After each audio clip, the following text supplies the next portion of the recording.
Bonjour et bienvenue à une nouvelle édition de la Chronique mécanique. Aujourd'hui, nous allons parler du système de refroidissement de votre voiture. Nous allons parler de toutes les pièces qui composent ce système, un peu d'historique, bien entendu, comme d'habitude, et les problèmes qui peuvent survenir avec ce système. Alors, bien entendu, la fonction principale du système de refroidissement de la voiture, comme son nom l'indique, est de refroidir le moteur de votre véhicule. Pourquoi est-ce que cela est important? Eh bien, si le moteur devient trop chaud, le métal dans la tête de moteur et dans le bloc, et ainsi que toutes les autres pièces mouvantes du moteur, peuvent prendre trop d'expansion et figer.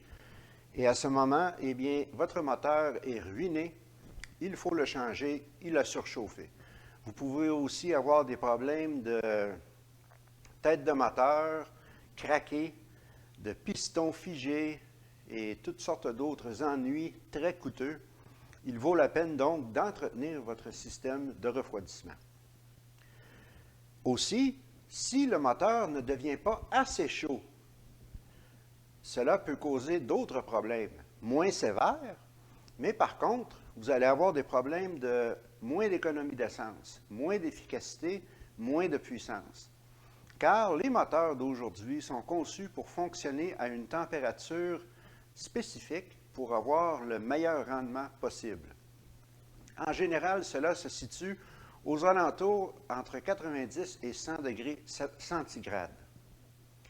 Alors, le système de refroidissement est conçu pour maintenir le moteur à cette température le plus possible. Quelles sont les composantes du système de refroidissement? Eh bien, les composantes principales sont le radiateur, le thermostat, toute la tuyauterie associée avec cela, la pompe à eau et aussi un petit système de chauffage pour l'intérieur de l'habitacle. Alors, côté historique, les systèmes de refroidissement existent depuis bientôt maintenant 200 ans. Les moteurs à combustion interne ont toujours requis un refroidissement. Au début, c'était des petits moteurs et on pouvait se fier au refroidissement à air. Si vous regardez une Volkswagen Coccinelle des années 70 et avant, ce sont tous des moteurs refroidis à l'air. Il n'y a pas d'antigel, il n'y a pas de pompe à eau, pas de radiateur. Mais au fur et à mesure que la technologie a évolué, il est devenu nécessaire de changer ces pratiques car l'air n'est pas suffisant pour refroidir les moteurs plus gros et plus performants.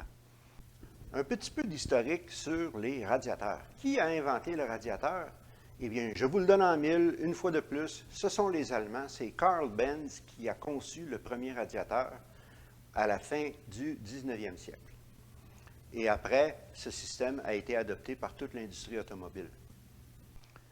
L'industrie a donc commencé à adopter le refroidissement par liquide, c'est-à-dire l'antigel et même l'eau au tout début, car l'eau est un dissipateur de chaleur parfait. Les désavantages de l'eau, bien entendu, elle cause la rouille, elle gèle à 0 degré, ce qui en fait un très mauvais liquide de refroidissement pour les régions nordiques, comme ici au Québec, et son point d'ébullition est de 100 degrés, ce qui est à peu près la température idéale pour la performance du moteur. Si l'eau se met à bouillir dans le système, cela va causer des trous de vapeur, des points chauds et d'autres problèmes mécaniques par la suite. Donc, l'industrie a décidé de rajouter des additifs. C'est ce qu'on appelle communément l'antigel. Antigel parce que ce liquide, quand ajouté à l'eau, baisse le point de congélation de l'eau à moins 30 degrés à peu près, en moyenne. Et peut-être même plus froid selon les applications. Aussi, cet additif, cet antigel, peut monter le point d'ébullition de l'eau à 125-130 degrés Celsius. Ceci est un autre avantage. Les moteurs peuvent vraiment rouler dans une bande de température en toute confiance sans de risque de gel ou de surchauffe. Les additifs normalement rajoutés sont à base d'alcool, car les molécules organiques sont meilleures pour dissiper la chaleur que d'autres molécules minérales. C'est pour cela que l'antigel typique qu'on rajoute avec l'eau, c'est de l'éthylène glycol, un type d'alcool, car l'alcool, comme vous le savez, est une molécule organique. C'est pour cela aussi que l'antigel a un goût sucré. Il est donc très dangereux car il est toxique. Ceci est très risqué pour les enfants et les animaux de compagnie. Donc, si jamais vous avez de l'antigel qui est sur le plancher, nettoyez-le au plus vite car cela peut tuer en quelques lichées de liquide seulement pour un chien ou un chat ou un bébé. Un petit peu d'histoire obscure. Il y a quelques décennies, il y avait beaucoup de meurtres aux États-Unis et ailleurs dans le monde, des femmes qui empoisonnaient leur mari avec de l'antigel, car c'est sucré. Ils le mélangeaient avec la crème glacée ou avec le gâteau. Et à l'époque, il n'y avait pas de technologie pour détecter l'antigel dans le cadavre d'une personne décédée. Donc, elles s'en sortaient. Elles collectaient les assurances. Et quelquefois, c'était les maris qui tuaient leurs femmes aussi. Maintenant, à notre époque, ceci n'arrive plus car avec les analyses sanguines modernes, il est très facile de détecter lorsqu'une personne a été empoisonnée à l'antigel. Alors, c'était une petite parenthèse macabre, mais je crois que c'est intéressant et ça met en relief la toxicité de l'antigel. Alors, l'antigel circule à travers le système de refroidissement grâce à une pompe à eau qui est normalement fixée sur le devant du moteur et qui est activée par la courroie d'entraînement. Cette pompe à eau maintient une pression constante. Elle varie selon la vitesse du moteur, mais elle est toujours présente. Alors, cet antigel circule, mais il ne faut pas qu'il circule trop vite, car il faut que le moteur se réchauffe pour arriver à sa température optimum. Donc, il y a un thermostat qui est installé sur le moteur. Ce thermostat est à base de cire, une cire spéciale que, lorsqu'elle devient chaude, elle prend de l'expansion et pousse un piston pour ouvrir le thermostat et permettre à l'antigel de passer. Lorsque la température du moteur arrive aux alentours de 90 ou 100 degrés, ce thermostat va ouvrir, permettre à l'antigel de circuler dans les boyaux pour aller au radiateur. Dans le radiateur, cet antigel circule et est refroidi soit par le courant d'air du véhicule qui avance ou par un ventilateur électrique ou entraîné par la courroie installée derrière le radiateur. Une fois que ce liquide antigel est refroidi et il a dissipé la chaleur du moteur, il retourne au moteur. Pour refroidir le moteur, le thermostat ferme et le cycle recommence. Beaucoup de thermostats modernes sont maintenant électroniques. Ils ont des sondes et des petits moteurs électriques pour ouvrir et fermer et sont contrôlés par l'ordinateur du véhicule. Ainsi que beaucoup de pompes à eau maintenant, surtout dans les véhicules européens, elles sont électriques, elles ne sont plus entraînées par la courroie, elles sont contrôlées une fois de plus par l'ordinateur du véhicule. Ce sont des systèmes relativement complexes, mais très efficaces. Le système de chauffage de l'habitacle, lui, est composé d'un petit radiateur miniature qui est monté sous le tableau de bord à l'intérieur du véhicule. Il y a des petits boyaux qui amènent de l'antigel chaud à travers ce petit radiateur et la soufflerie de la voiture peut passer l'air à travers de ce petit radiateur et ainsi réchauffer l'intérieur du véhicule. Ces petits radiateurs peuvent aussi contribuer à refroidir jusqu'à un certain point le moteur du véhicule lui-même. C'est pour cela que si vous avez une surchauffe, il est recommandé de mettre la température à chaud à l'intérieur du véhicule, la soufflerie au maximum et ouvrir les fenêtres pour ainsi essayer de refroidir un petit peu le moteur qui surchauffe. Mais cela n'est pas vraiment efficace, ça va aider, mais rendez-vous au garage le plus vite possible si vous avez une surchauffe de votre moteur. En parlant de surchauffe, quels sont les problèmes qui peuvent arriver avec le système d'antigel? Eh bien, le problème principal, bien entendu, ce sont les fuites. Alors, il peut y avoir des fuites au radiateur, il peut y avoir des fuites dans la tuyauterie, les boyaux, il peut y avoir des fuites dans le petit radiateur qui est sous le tableau de bord. Alors, toutes ces choses contribuent à une perte de liquide d'antigel, de refroidissement, et éventuellement, ils causent une surchauffe. Quelquefois, ces fuites sont très petites et vous ne vous en apercevrez même pas avant que le moteur ne surchauffe. Il est donc important, régulièrement, lorsque vous faites votre changement d'huile chez votre mécanicien de confiance, de faire vérifier le niveau d'antigel dans le radiateur et dans la réserve. Une autre chose qui permet au système de refroidissement de bien fonctionner est le principe de la pression. Tout liquide, lorsqu'il est soumis à une pression, devient plus difficile à faire bouillir. Son point d'ébullition monte. La plupart des systèmes de refroidissement des véhicules fonctionnent à une pression d'environ 15 à 20 livres. Ceci est important car, en plus de l'additif antigel qu'il y a dans le système, ceci donne un point d'ébullition assez élevé pour empêcher que le liquide d'antigel ne se mette à bouillir et créer des poches vides dans le système. Si, pour une raison ou pour une autre, il y a trop de pression, le bouchon est conçu pour s'ouvrir et laisser sortir l'antigel. Anciennement, cet antigel se déversait au plancher. Quand je dis anciennement, je parle des années 60 et 70, mais ceci est premièrement dangereux car, comme je l'ai mentionné, l'antigel est un liquide toxique et deuxièmement, c'est une pollution. Maintenant, tous les véhicules modernes ont un réservoir de réserve où cet antigel qui est sorti par la pression du radiateur va s'accumuler.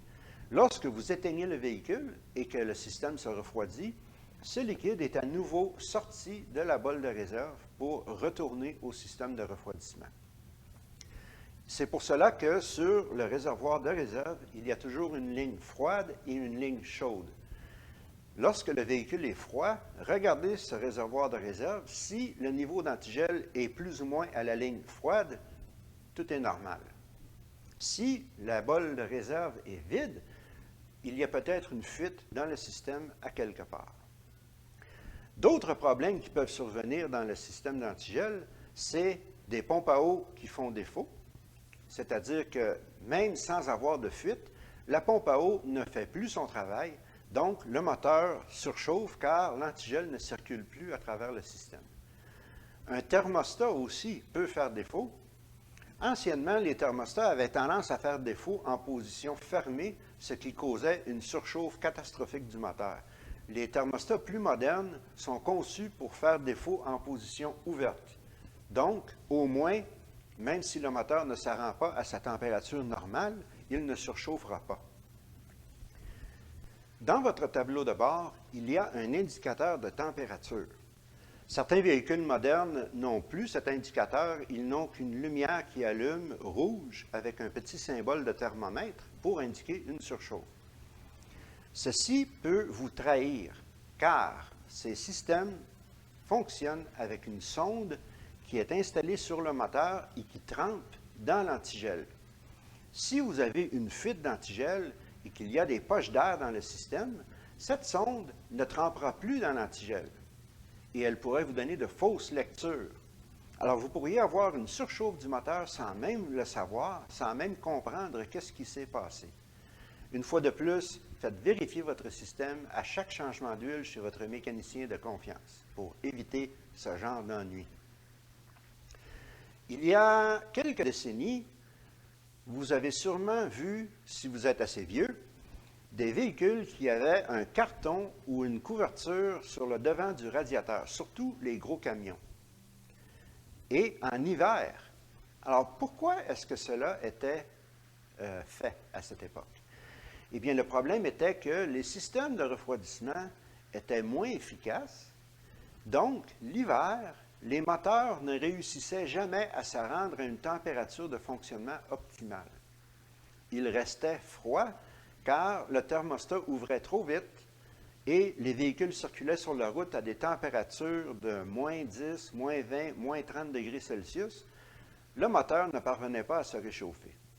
Donc, les conducteurs de ces véhicules posaient des cartons ou des couvertures devant le radiateur pour permettre au moteur de se rendre à une température de fonctionnement optimale. Cependant, à notre époque, ce n'est plus nécessaire de faire cela. Les systèmes sont modernisés et, comme je l'ai mentionné, sont souvent contrôlés par ordinateur. Il est donc inutile de mettre des cartons ou des couvertures. Cela même pourrait être dangereux pour votre moteur car il causera une surchauffe. Parlons maintenant du liquide d'antigel comme tel. Vous avez sûrement remarqué qu'il y en a de toutes les sortes, de toutes les couleurs. C'est un arc-en-ciel d'antigel. Il y a du vert, du rouge, du bleu, du rose, du jaune. Qu'est-ce que ça signifie tout cela? Eh bien, cela dépend des additifs rajoutés. La couleur de l'antigel n'est qu'un colorant. L'antigel pur est clair comme de l'eau. Les manufacturiers rajoutent un colorant pour distinguer leurs produits et pour avertir les gens de qu'est-ce que l'antigel contient. Alors, je n'entrerai pas dans tous les détails des additifs qui sont mis dans les antigels modernes, car la vidéo pourrait durer 3 heures. Cependant, je vous dirai que la plupart des véhicules ordinaires peuvent utiliser plus ou moins n'importe lequel antigel, d'abord qu'il est conçu pour les températures de votre climat. Vous pouvez aussi consulter le manuel de l'utilisateur pour savoir quel est le meilleur antigel à utiliser. Les véhicules de performance avec des moteurs haute performance, haute vitesse, très puissants, les moteurs diesel, ont besoin d'antigels très spécifiques. Il faut donc vraiment consulter le manuel de l'utilisateur ou se renseigner chez le manufacturier pour savoir quel antigel installer dans le moteur, car si vous n'utilisez pas le bon antigel, il pourrait se développer de la corrosion et les additifs pourraient se dégrader beaucoup trop vite, ce qui occasionnerait des problèmes de fuite et même de surchauffe. C'est d'ailleurs pour cela que je vous recommande de changer votre antigel, peu importe le véhicule, entre 50 000 km et 80 000 km, à tous ces délais.